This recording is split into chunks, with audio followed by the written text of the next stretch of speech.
Alors, je vais vous parler de l'iconographie des maisons astrologiques.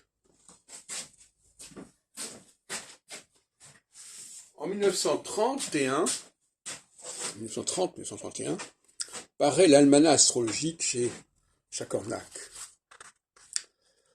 et comporte en son frontispice ce dessin.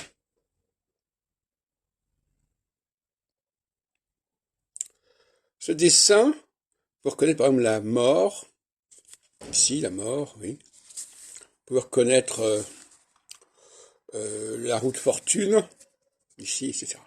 Donc ça renvoie au tarot, mais ça renvoie également aux maisons astrologiques, d'abord. Parce qu'en réalité, on a un système avec les 12 signes zodiacaux, les 7 planètes,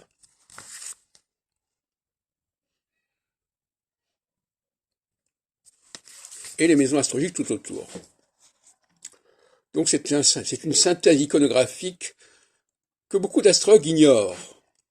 Ils connaissent les représentations des planètes, ils reconnaissent les représentations des signes, ils ne reconnaissent pas les représentations des maisons. Et ces représentations ont disparu. Bon. Et par ailleurs, le lien avec le tarot est également connu. Alors moi, là c'est 1930, 1931, et moi j'ai utilisé ce document beaucoup plus tard. On le trouve déjà d'une manière plus nette ici.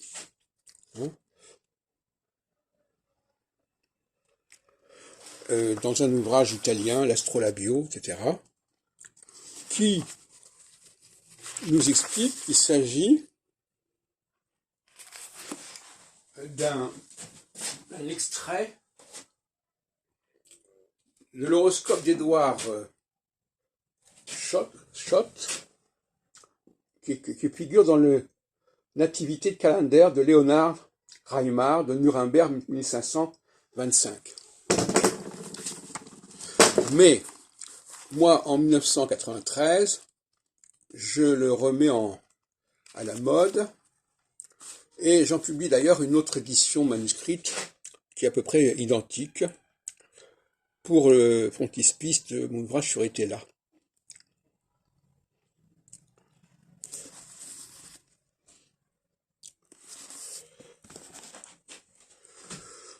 Donc, où est-ce que je veux en venir?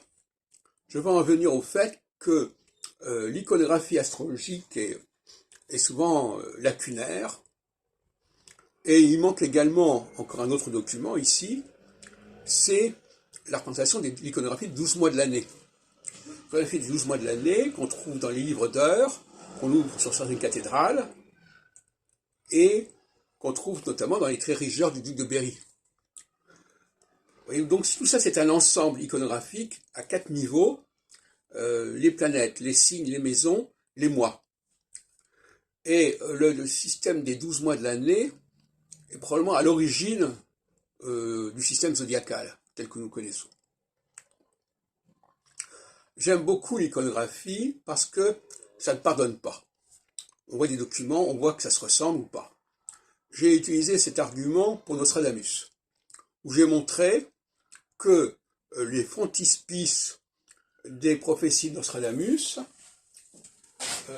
se retrouvaient en fait dans les faux almanachs de Nostradamus des années 1563.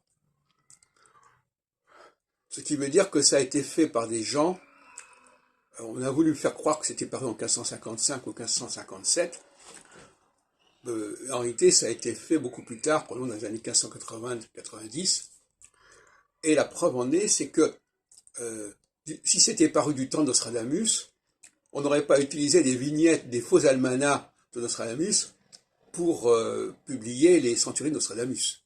Aussi bête que ça.